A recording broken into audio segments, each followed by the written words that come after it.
when I started loving myself. I started appreciating myself. I started believing that I had a reason for living. There was a purpose behind all of my pain. So when this self-love was ignited within me, the tables turned again from me having a disability, right? Connoting that it was less. It transformed from a disability to a different ability. When you appreciate yourself, when you can love yourself for whatever you can or maybe can't give, when you feel you're worthy, that's when the tables turn, when your reality shifts. Welcome back to our show, Empower Your Life. I'm your host, Cindy Marie. Our next guest, she is a socially conscious entrepreneur, disability advocate, inclusion ambassador, motivational speaker, and a life coach. She is also a writer, encourages embracing raw emotions. As a counselor, she offers motivation and hope, and as a teacher, she imparts exercises for inner growth. Through her inspiring journey or story, she both empowers and becomes a source of inspirations, which I cannot wait for her to share her incredible story in the Will to Live with Unknown. Let's all welcome Alma Chopra. Alma, thank you so much for being here. Thank you, Cindy Marie. It's a pleasure to be here, and thank you. I appreciate the honor so much to be able to extend you facilitating my ability to reach new ears that my story may touch, and maybe I can help. Yes, for sure. I'm super excited for that. So let's dig in, Alma. For many people that have yet to hear or listen or to watch you as well, your journey, your story of being diagnosed with this, now I know, rare condition of cerebellar ataxia. Could you share with us your journey with that and a little bit information about the cerebellar ataxia, so that you know that I was being honest with you in the beginning that I have zero clue what this condition is all about. So I think it's pretty important for many people watching or listening right now to also sort of have that a little bit awareness, and they can take their much time to research more on their own time when the moment they hear your story. Could you share with us your story? Sure, definitely. So let's start with what is ataxia? So ataxia is basically a movement disorder. It's damage that occurs to your cerebellum, which is at the base of your skull, and that is responsible for the coordination and balance of all your muscles, right from your eye muscle to your toe muscle. So there are three types of ataxia. There's acquired, hereditary, and degenerative. The most popular type right now is the hereditary or genetic type, which is called Friedreich's ataxia. But ataxia can be acquired, multiple sclerosis, a spinal cord injury, a brain injury, a tumor, a stroke, genetic disorders, so it's like ataxia is usually a symptom to a larger diagnosis or prognosis. So to give you and our listeners a little bit of a gauge of the rarity of ataxia. So let me put it in perspective. We have about 8 billion people on this planet. 17 million of those people have cerebral palsy. We have about 20 million of those people have cancer. And we have a mere 25,000 with ataxia. So that kind of quantifies how rare ataxia is. That helps put it in a little perspective. Now, going into my story, I was fairly lucky to have the rarest kind of ataxia, which is acquired and kind of degenerative. When I was diagnosed, they didn't know any etiology, which means they don't know where it came from or how my tissues were damaged, and I had no prognosis. So they weren't able to tell me from the outset, she'll be in a wheelchair in 6 years, or she'll start having these difficulties, which made it very difficult for me and my parents to kind of to experience this, kind of like going day by day, not knowing what to expect. Okay, so when I was diagnosed, I very luckily didn't have a defeatist attitude. You could say because of the ignorance of my age, or you can say because of the optimism that was inbuilt in me. My initial reaction to the diagnosis was, oh, okay, cool, I have the mutant gene. That means I must have superpowers. So at this time, there was a couple of shows that were really popular. One, which was the X-Men. Another was Teenage Mutant Ninja Turtles, both of which stressed the point of mutation and how because of it you develop superpowers. That was my initial reaction. It took a couple of years for the reality to set in. Right. So I was a preteen when I was diagnosed. By the time of my early teens, the difficulties set in, the hardships set in. So one of my memories that were one of the earliest memories that I have that kind of brought reality in front of us was my family and I drove from my house to Key West. So I lived in New Jersey at that time. And if you're aware of the map of the United States, I was going to the southern tip of Florida. So that encompasses almost the entire east coast of the United States. So it was a fairly long drive. But I remember on the way back, and of course we stopped, sightseeing and things like this. But on the way back, I remember that we stopped by for dinner, and it was that time I even had trouble getting out of the car. I couldn't maintain my balance. I was like shaking, trembling. At that age, I used to wear high heels, 3 to 4 inch high heels. Wow. I wasn't able to wear my shoes. When I tried serving myself dinner, my hand was trembling. And it was at that point my speech started getting slurred. I've undergone speech therapy a couple of times, which has put me in a better position today. But when I get fatigued, my symptoms worsen. So that was my earliest memory of when, my symptoms got really bad.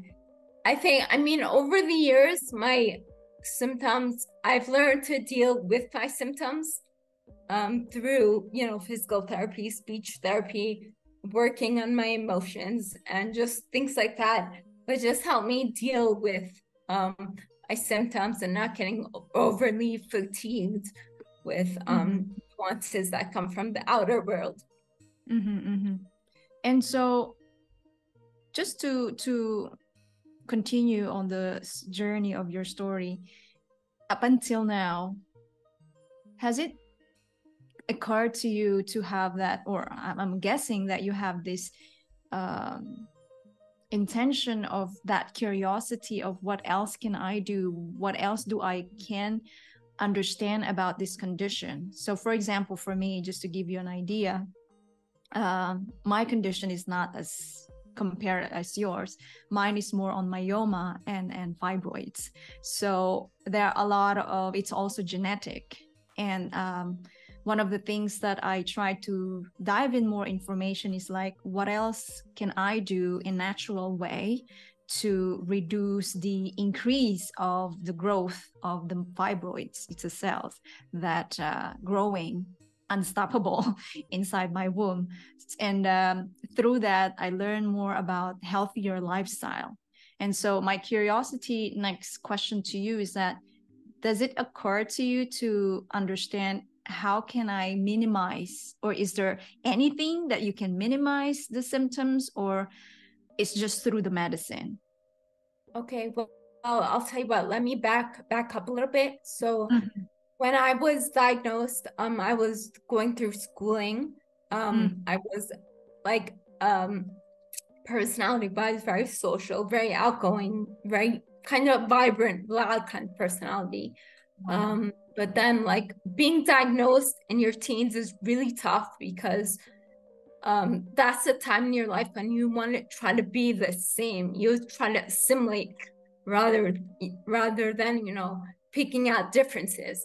So I had an inherent difference, you know, that I think at that point of time, what I did, because I knew that I had an inherent difference, and at that age, people are more inclined to stick with the known and with what they're familiar with. I excluded myself before they had a chance to reject me.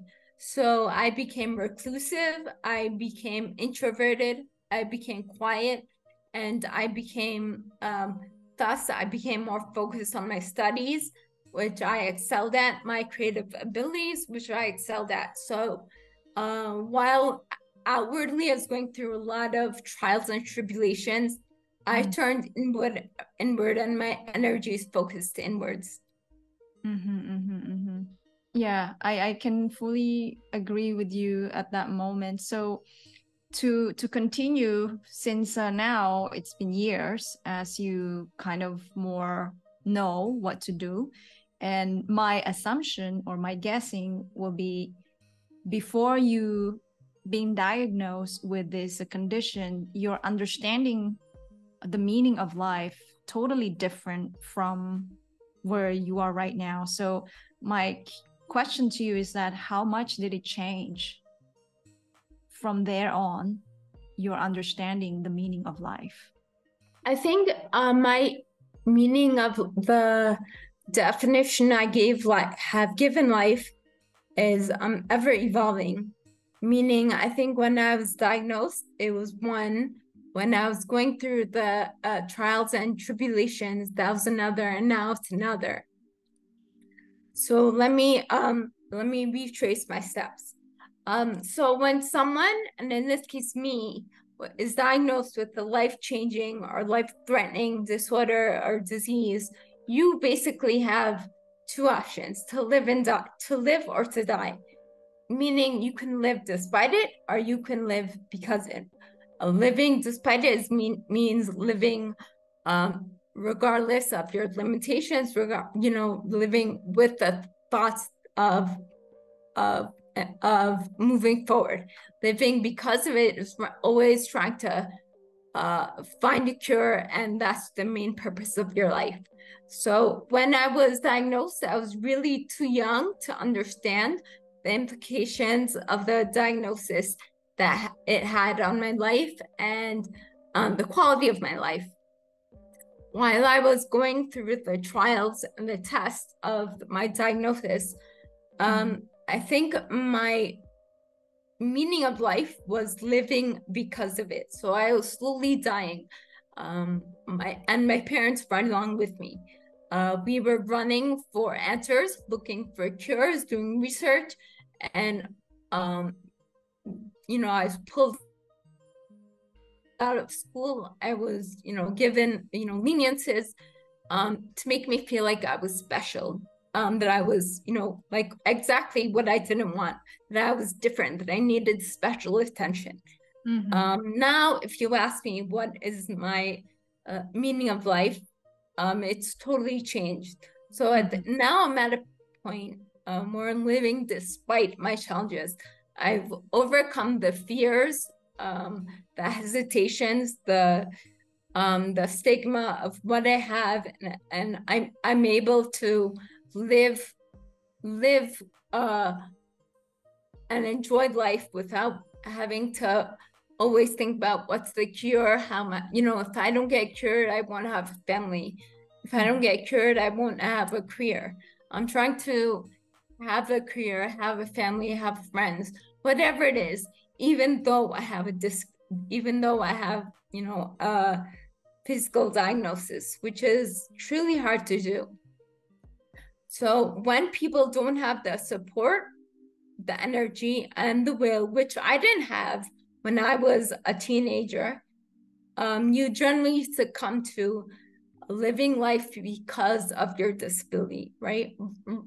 Always trying to find that cure or that way out so you can continue on your normal life. But because I've been able to overcome basically the notion of my disability is holding me back. I'm now able to live happily knowing that I have a disability and my disability doesn't define me anymore. So if you really understand that, and if you can appreciate that, if you take anyone with a challenge, whether it be yourself or whether it be me, once that person can live, I mean, truly live, without their challenge becoming their fear or their hesitation. These are the stories you read. This is when the boundaries are redefined. This is when history is made, right? Like, for example, you started a podcast because maybe of your personal challenges, right? And now you've been able to, your fibroids or whatever issues you have, you've been able to turn that around. Instead of focusing on yourself, you can say, how can my story help others? And that's the point where I'm at as well. Beautiful. And in the introduction, I mentioned that you encourage or embracing raw emotions. Could you share a little bit about that? What do you mean of raw emotions? Yeah. So when I was going through this, one of my creative abilities was writing poetry, and I started writing right about the time when I was diagnosed. So early teens, and poetry became cathartic for me. It became my best friend. It didn't let me feel that, she's a teenager and teenagers are supposed to be in cliques and they're supposed to have friends and they're supposed to go out on the weekends and have sleepovers. Poetry didn't allow me to feel that isolation. So when I felt like I had to release my emotions or I felt lonely, I turned to poetry, and poetry held my hand actually all through my teenage years. And it actually, in turn, poetry was kind of like a self-fulfilling prophecy in that I gave so much energy to poetry, but in turn, poetry gave me so much energy by awarding me self-confidence.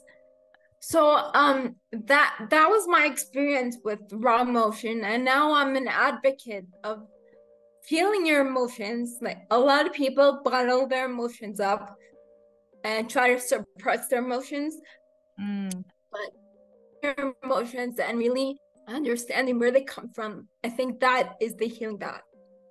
Yeah, I agree with you. If I can share with you my story about raw emotions on suppressing and repressing. I remember when I was up until late 20s, I actually trying to repress all of this, I would say, drama, if we can call that, because many people would take that as a drama. You don't want to deal with it because you don't know how to deal with it, and you don't want to see yourself, as many people would say, weak. And so eventually I would say I suppress many times, but at the same time, I have this easy way to cry when I am really in emotional situation. But when, in front of many people, I try not to because of field of my work as well. But then as of this moment, I recognize that showing your vulnerability, showing that your emotion of whatever you're feeling, it could be your enthusiasm or if you're angry, whatever, I'm a big advocate or firm believer that express it and don't be embarrassed with what you're feeling, because that's part of who you are. That's part of your uniqueness. So I'm glad that, I asked that question, the raw emotions, and you also sort of integrate that from your story on the poetry. Mm-hmm. I think many of us actually has this creativity within us that somehow as we grow older, we tend to filter that because of the condition of the society. Right now, the next question that I'm going to ask you, you also speak a lot of, obviously, you advocate with the disability. You talk about a lot about self-care or self-love, a special or a very vital role for people with disability, which I would say it's not only for people with disability, but I'm super curious, why do you think that self-care or self-love is super vital role for people with disability? So, firstly, like you said, self-love is not vital only for people with challenged abilities, but self-love is really important for everyone. Now, I'll give you my example. When I was diagnosed and through my teenage years, I was very ashamed. I felt guilty, led to feelings of anxiety, depression, and so I didn't love myself. Now, there came a point, I would say, in 2014, when I started my work, when I started loving myself. I started appreciating myself. I started believing that, I had a point, I had a reason for living. There was a purpose behind all of my pain. So the bottom line is when this self-love was ignited within me, the tables turned again, from me having a disability, right? Connoting that it was less. It transformed from a disability to a different ability. So I think that's what self-love has the power to do. When you appreciate yourself, when you can love yourself for whatever you can or maybe can't give, when you feel you're worthy, that's when the tables turn, when your reality shifts. That's when you can start receiving rather than always trying to give out and not getting anywhere. So self-love is vital and I think anyone's aspect. Yeah, I think for people who have diagnosed with any serious condition, I mean, of course, I don't know how it feels, but I could just guess that it's really not so pleasant emotions. And you have a lot of question mark, like why? And then so you tend to, in my experience, is also some documentaries that I have watched, some people will tend to separate themselves because they have this condition. They don't want to be a problem or burden for many people. And I think what I'm trying to say here is that also for people who have, no particular disability or different abilities, self-care or self-love is not a selfish act. It's actually, especially for purpose-driven people like us, we have to have that space. Because if we keep on giving and giving without recharging, re-energizing, and reset, it's not fair, I would say. In reality, we're not giving the the ideal or the proper, say, purpose of your help if you don't start with yourself. As what everyone's saying, you know, you have to put your mask first, then you can help others. So it's the same thing. It's the same thing with our lives. It's that for many people to be helped or to be assisted, first is that we have to love ourselves. And how to love ourselves is to forgive ourselves with whatever that we are encountering at this moment, that it is okay where we are. It's not a burden. There's something. So for example, I can tell that there is a reason, and I would say you have a superpower with you that the universe has gifted you.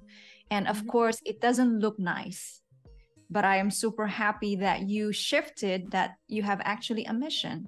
You are given as a tool from the highest power to be the leader, to be the voice that you can. There's still a life, even though it's unknown. You can still choose to be somebody to make an impact and empower other people's lives. Yeah, so I totally agree with you. I think that self-love component that we're talking about is true, whether you're Black, whether you're white, whether you're able, whether you're disabled, whether you're happy, whether you're, you know, it applies to everyone basically. Whether you're a teacher, whether you're a student, you know, I think turning your energies inwards opens a lot of doors. Not only does it re-energize you, but it allows you to look at things from different perspectives. Right. So right now in the world, I would say a lot of people aren't inclined to do self-love because of the reasons you just laid out, right? There are people, especially with some challenges, they feel like a burden. They're always wallowing in and self-pity, like why me, right? Which is something I definitely went through. And I think, you know, so there is no self-love there. But once, like for me, once those energies turned inwards and I appreciated myself and I realized that not only does everyone have a purpose, but I have a purpose too, even if I can't contribute economically, or if I can't contribute socially, or, you know, I need help walking from here to there, or I can't read as much as my counterpart, or I can't perform certain acts.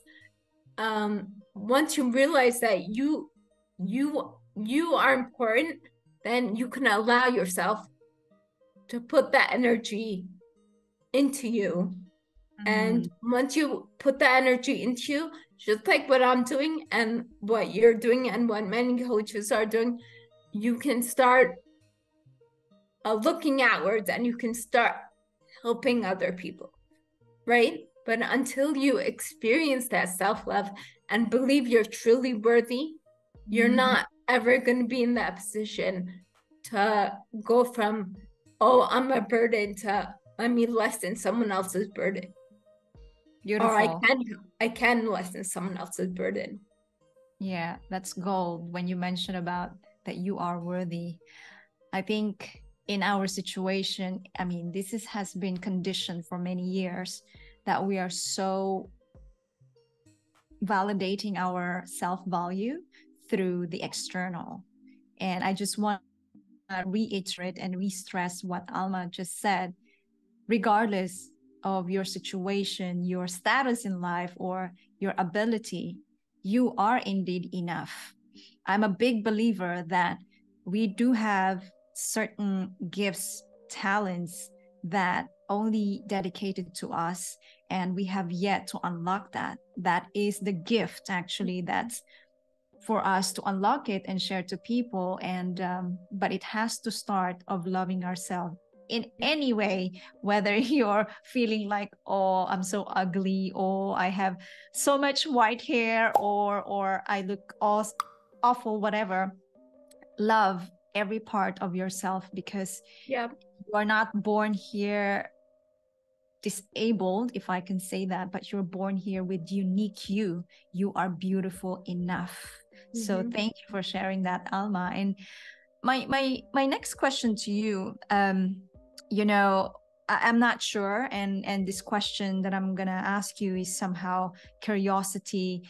At moment, do you experience some down emotion, like questioning yourself? Do I really do I really can do it? Do I really have this long years to live in life and keep on, or do I even make an impact?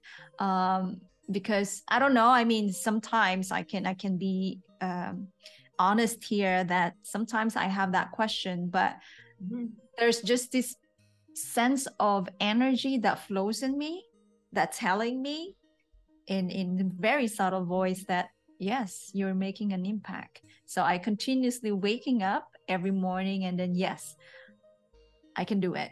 So I'm curious hearing your story or your point on that. Well, yeah, I think everyone, and I am no exception for this. I think everyone faces down days. Maybe mine are a little bit more severe because my emotions do affect my physical body. So when, for example, when I'm sad or upset, or when I'm thinking a lot, I do my balance, my coordination, my eyesight, my speaking abilities, they do get fatigued, meaning my balance gets worse and my speech gets a little bit slurred, etc., etc. So, but that being put aside, I think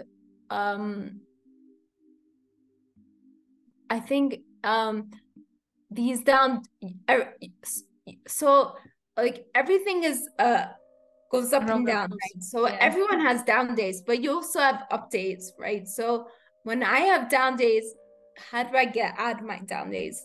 You know, it comes back to self-love, right? It comes back to my faith, which I'm very spiritual.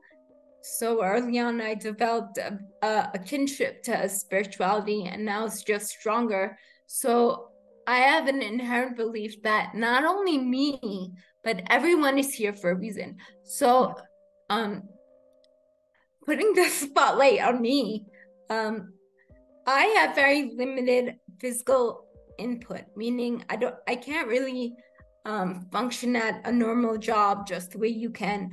I can't read, like I went to law school, but it was very hard for me because sometimes my eyes get really fatigued. So I couldn't read law books as effectively or as quickly as my counterpart should for the exams, right? But that being said, even though you feel like you can't contribute economically or academically or socially, which has put me really down when I think about it. This is a huge world, and even though you don't see your impact, everyone has an impact. Whether it's everyone has a purpose to their life, whether it's helping someone, whether it's making someone smile, whether it's whatever you can do or whatever you can't do, that God has, the abilities God has given you, it's all for a reason, right? To fulfill your purpose. So when I am down, that's what I think about. Maybe I can't contribute to getting a job, but I can contribute to making someone smile. I can contribute by going to the gym and inspiring people to work out and get in good shape, right? So there's always a give and take, but your every action will always have a reaction. And like that self-love, once you love yourself and can appreciate yourself, I think you can I think you'll be able to believe that what I'm saying, that your actions going out into the public, doing whatever you can, trying to walk even if you can't, trying to socialize even if you can't, trying to conquer your fears, not knowing if you can. I think once that self-love is there, that I'm here for a reason. I deserve to be here. I was put here, and no one in this world is more special than me. I think that's when you can come out of your down days and say, okay, let me work with this. Let me fight this. I'm here. So let me do whatever I can. Beautiful, beautiful. Do and be the best you can every day. And Yeah. because of that, Alma, I'm super curious. I'm super glad as well to know that you have all from the young age of this spiritual journey, because I'm also a big believer. It's a cycle, so it includes the spiritual journey. And I'm curious that in terms of optimism, because you mentioned that in the journey of your story, how do you keep yourself optimistic, and what do you suggest for people to sort of open, experiment, and embrace a different perspective for those people who don't believe the optimism theory or aspect? So my source of optimism has shifted a little bit. So when I was younger, my optimism came from family support, from my academic achievements, from my creative abilities. Then when I hit my early 20s, my optimism came from another source, which is faith. And that's when I started developing the realization that not only me, but everyone is here for a reason. So the biggest reason I used to hate on myself was because even though I was competent in academics, I couldn't really see a future for myself, right? I had very minimal friends. Even now, I look at my counterparts excelling at careers, having families, things that I can't have. But what keeps me going now, a strong component of what keeps me going, is the faith, right? That I'm here. Maybe my purpose here is not to have 3 children. Maybe my purpose here is not to be a partner at a law firm. Maybe my purpose here is not to be first women president, which I wanted to be when I was younger. Maybe my purpose here is not to be the first astronaut on Jupiter, right? But I do have a purpose, right? And however small, however minuscule it is a purpose, right? So you can extrapolate this, right? So there's a blade of grass. Now we have acres and acres and acres and multitudes of acres of grass on this planet. But there's one blade of grass, and someone had to plant that grass there and, conceptualize it. So you can think every small pebble that you throw causes a reaction. It's a ripple effect, right? So one small pebble, it can change the tides of the ocean, right? So however minuscule your abilities are, or your fear is, once that self-love is there, and that faith, which makes me look forward to the next day, I can understand that whether it's going to the gym or giving someone a helping hand, or just sharing my story with someone maybe who can resonate and may find inspiration, maybe that's my purpose. And could you share like a practice or routine that you do? I mean, so break it down of having this faith. So when you say about having this faith, do you have some practices that you normally do? So when I say I have faith, my practices come from self-affirmations. I do a lot of meditations. I've seen the changes. I've witnessed the changes, the positivity of the energy, I've seen them, I've heard them. So I believe in this energy, in God, and whatever you want to call it. And I practice yoga, and these help me keep me aligned, keep me in tune with my energies rather than focusing on the outward energies, like the outward energies being the media, what is the media saying, judgments, criticisms, you know, the feelings of self-doubt, of fears. Instead of trying to focus on that all the time, I try to focus on myself sometimes. And you know, I try to feel my own energy, you know, what makes me comfortable, and, you know, just empowering myself to believe that, you know, I'm strong enough, that I'm doing what I can in this time, in this space. I'm giving my contribution. Yes, I think one of the things for Asian people like us, and I'm not sure whether you would agree with me or not, but in my culture that I have been raised in, I have experienced that working on your own personal growth, it's like a selfish act. For you not to outshine people, it's like you better be just average so that you can keep yourself the same community. And I think I'm a big believer, and I speak very boldly with this, that I think it's time for many Asian people to understand that it is not a selfish act to pursue your inner purpose in life, even that is actually costing people that you love, people that you know for many years.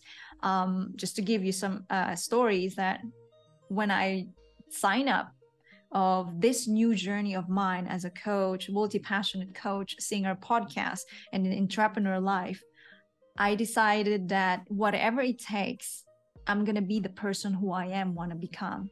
Therefore, those people, those events, those anything that blocking my way, I'm willing to let go. And it's not a selfish act, because I'm telling myself, and I believe that for you, you would say the same, but I'm super curious for me to hear what you say, that it's the same thing.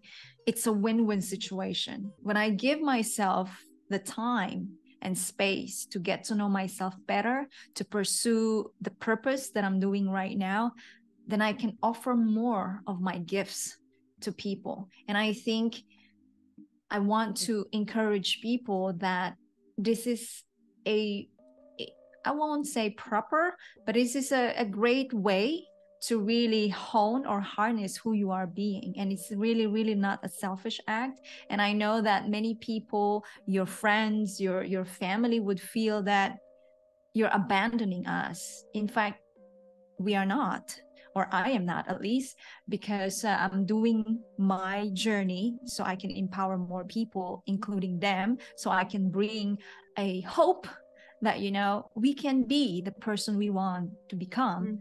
But it takes a lot of work as well. So what do you say? Yeah. Well, let me see if I can recapture what you said, because that was pretty long. Okay, so I definitely agree.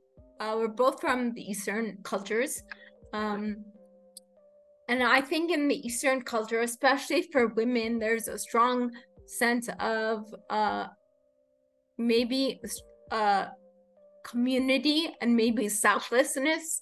I know in India, there's a lot of stress and joint families. I know in the Eastern cultures, there's a lot of stress on community, the collective, Yes. which is, I would say, not vastly different, but the origin is different from the Western, right? So I've had I would say, not the luxury, but I've had the opportunity to taste both sides. So I see the difference in the way people conduct themselves in Western versus Eastern societies, but I also know there's a shift towards globalism, and that globalism is geared on the Western culture, which is based more on the independence, and that more I I don't know if you would call it selfish, but more self-oriented tasks, right? Mm-hmm. Like the rat, being involved in the rat race, making money for you, your wife, or you, your husband, your spouse, and your children, not really contemplating on the extended family or the family friends and etc.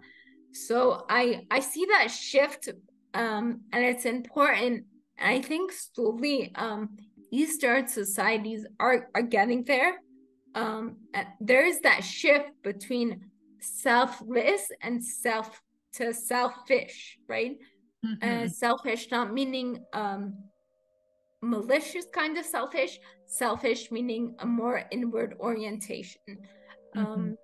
So I think it's important. And when you do talk about, focusing on yourself, and it isn't selfish, right? Because like you just mentioned, focusing on yourself, it really enables you to give more to others, right? Like if if you always give, you get drained out, you get burned out, right? So there comes a time when you need to like pull in the fishing rod, retract and regroup your energies and say, and kind of refuel yourself, put yourself into the battery charger and meditate or whatever it is that rekindles your energy, and then go out to fight and face the world. Beautiful. I love that. I love that.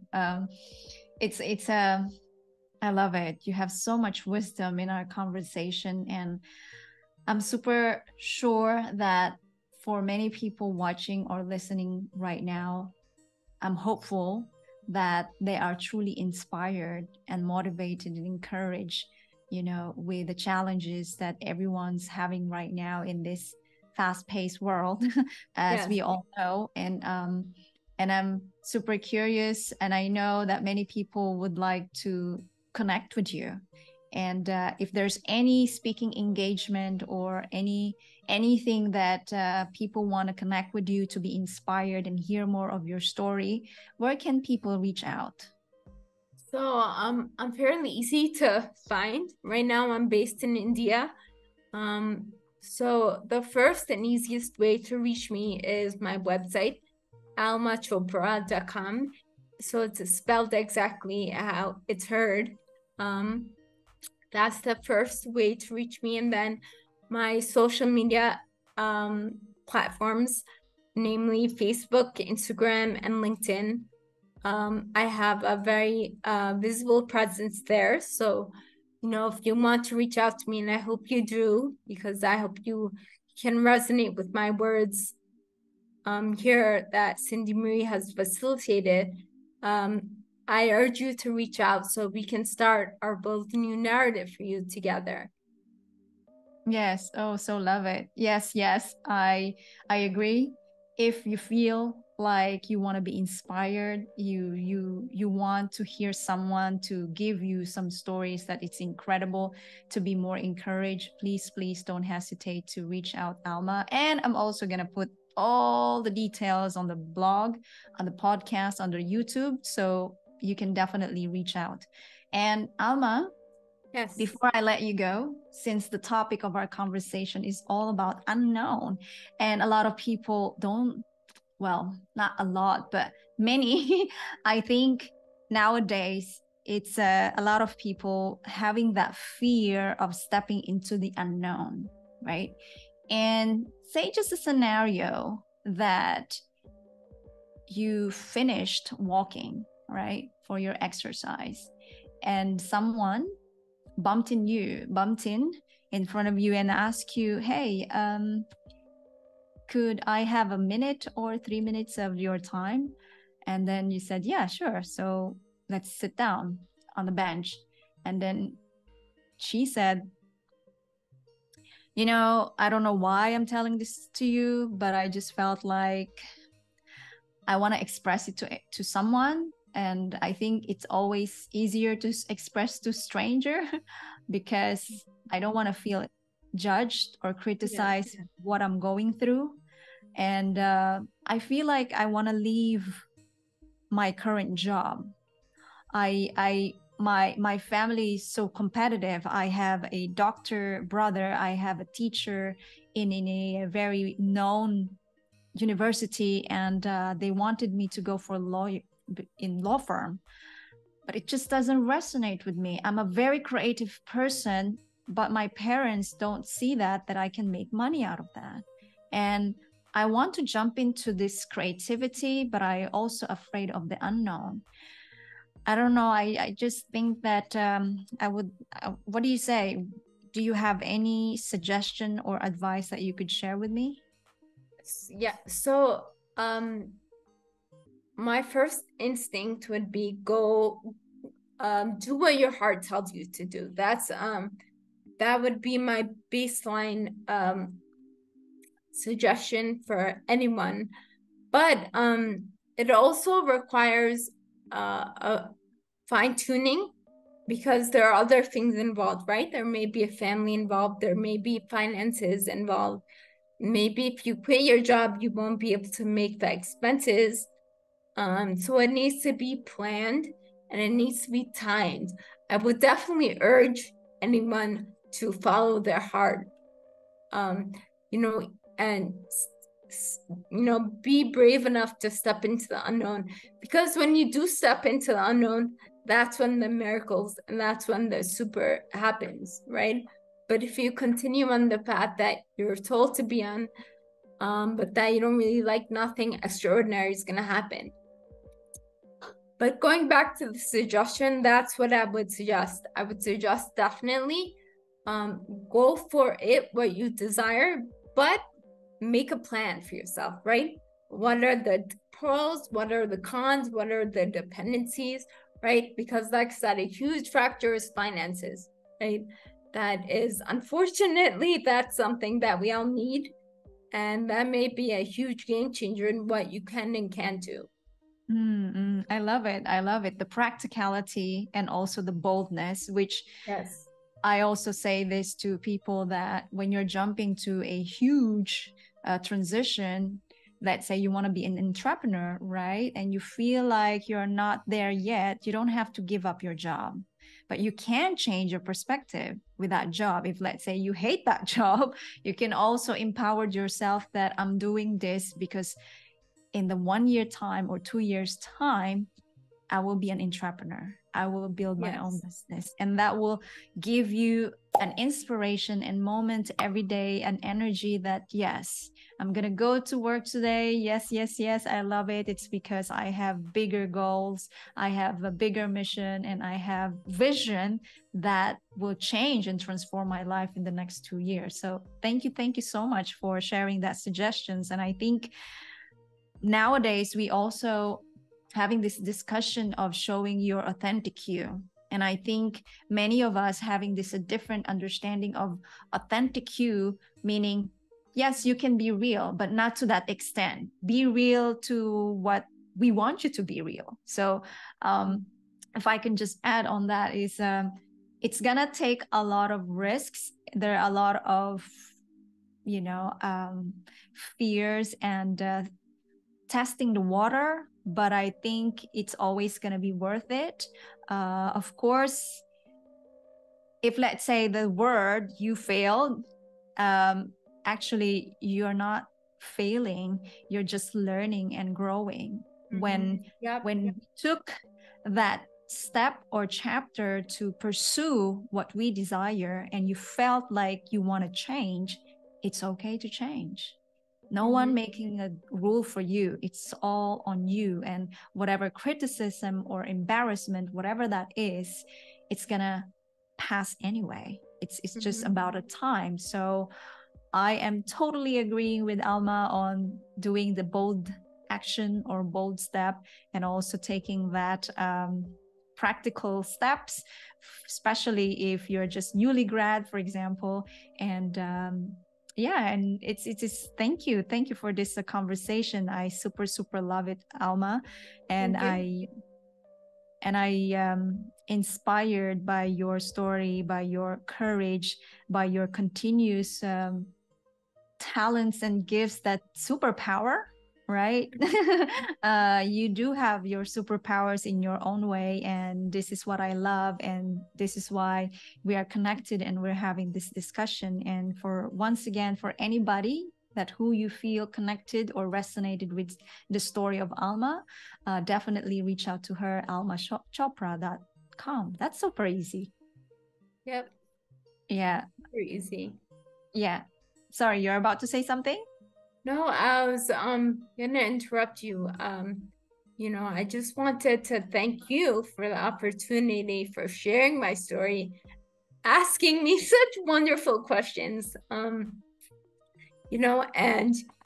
Just you telling me that I have superpowers makes me really believe it, because I think everyone has superpowers, but when someone tells you, hey, you're giving me something, I feel something from you, that makes it all the more magical. So thank you for giving me this great opportunity to reach people that maybe my physical space wouldn't have reached otherwise. And this opportunity to talk and get to know you more was truly enlightening as well. Thank you, Alma. I do appreciate you. And everyone, once again, if you feel resonated with this story, don't hesitate to share it so we can grow organically and we can bring more amazing people just like Alma in the show, and to empower your life too. So until next time, everybody, with yours truly, Cindy Marie, here to empower your life. Thank you, Alma. Thank you.